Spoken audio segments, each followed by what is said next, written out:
សាមិនងាយបំភ្លេច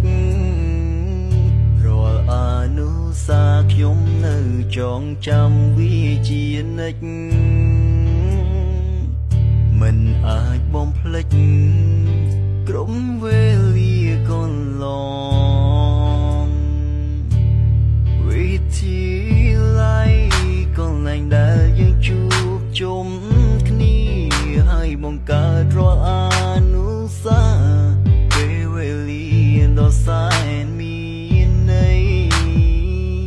រាល់ស្នាមញញឹមនិងកាយវិការមិត្តប្រុសស្រីសង្ឃឹមមានថ្ងៃខ្ញុំអាចឃើញម្ដងទៀតអោវិទ្យាល័យ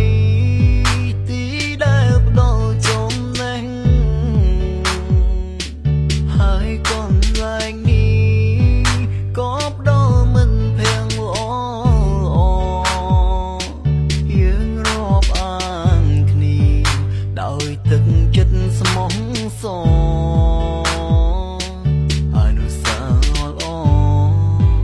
ក៏យើងបានសាងរួមគ្នា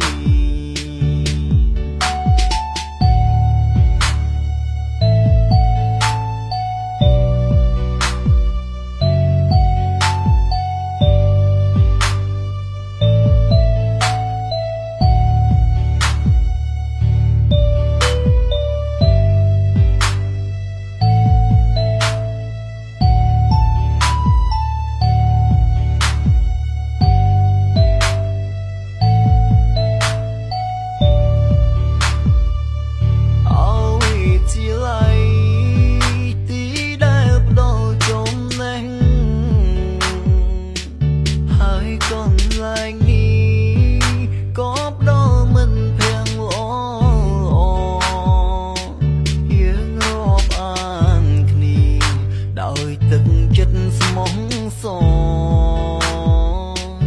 អនុស្សាវរីយ៍ល្អក៏យើងបានសាងរួមគ្នាចំរៀងនាងសូមផ្ញើជូនដល់មិត្តប្រុសស្រីសង្ឃឹមថាអ្នកនឹងជោគជ័យរាល់អ្វីដែលអ្នកប្រា